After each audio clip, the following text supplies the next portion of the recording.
A Knight of the Seven Kingdoms, Season 1, Episode 3, titled The Squire. Now, this episode is basically all about egg. This is an egg-centric episode, and if you figured it out last week with the information about the prince missing, the Targaryen prince missing, or where is he, I think you can easily figure out that it's egg. Spoiler, it's egg. Now, there's some bits and pieces in the episode that clearly, in a storytelling point of view, and telling the audience that in case you need more convincing or you need more clues, and maybe for you it doesn't come out of nowhere, that we'll have maybe a couple of scenes, maybe a reference to the prince missing again, having the fortune teller basically saying that, Egg, you're going to be king one day, but when you die, everyone's going to be happy is going to be happy that you're dead. I try and think, like me, who doesn't know much about the Game of Thrones lore. Try and think. Was it Aegon? Is that Aegon that everybody talks about? Could be, because it came out that they're thinking of doing 15 seasons of the show, or at least like 5 seasons about Knights of the Seven Kingdoms with Egg as a boy, then him as a teenager, or him as a young adult, and then another another 5 seasons to tell his adult year, his more mature years when he dies, like tell the full story of Egg, and maybe he becomes the Mad King. Maybe he does become the Mad King. You never know. maybe it's that. Because here's the thing: you're thinking you're going through the timeline. I'm like, okay, this show is set 100 years before Game of Thrones. So, and what in the show, like Daenerys is like 20, or at least in like 1819.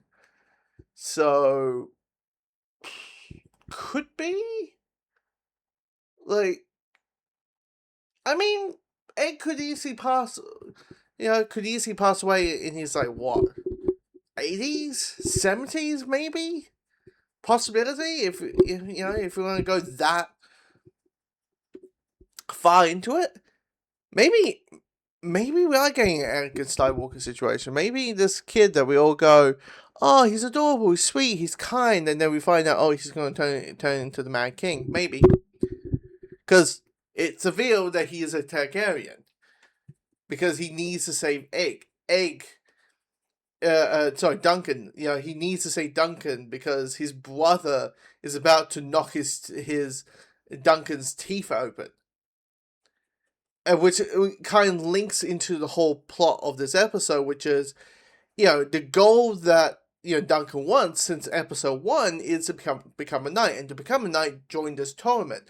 But it's these little loopholes. There's these loopholes where he can't join that section of the tournament because he's not that type of knight, or he's not that type of knight. He can't be listed because he's not the knight of the 4th relative of the king of the up my butthole, whatever the bloody situation is. So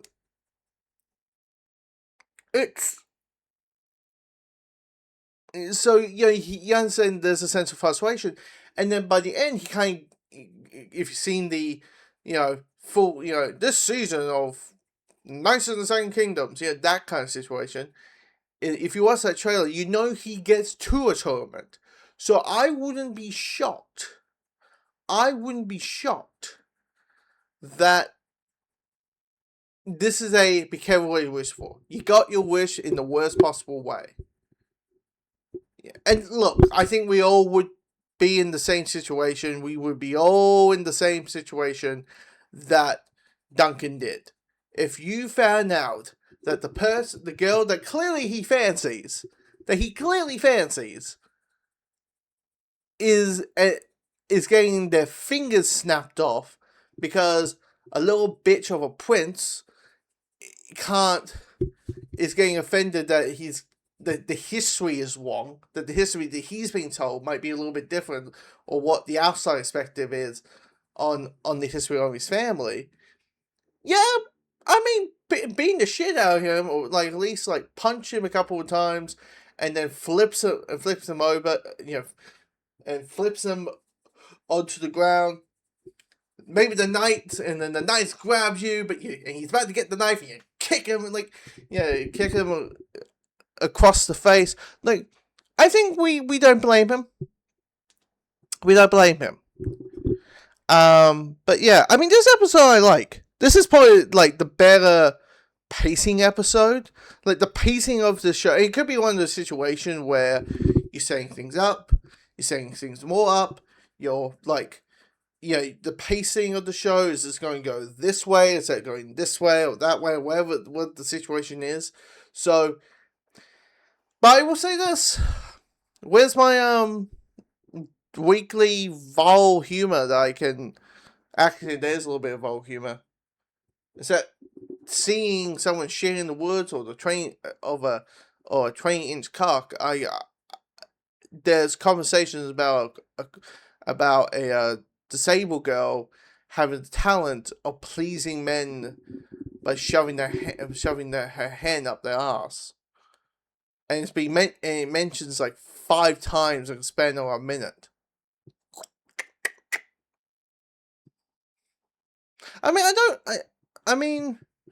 I don't hear the kink shame anyone, but really, like, I don't, really, like up the butthole, like, really. Okay.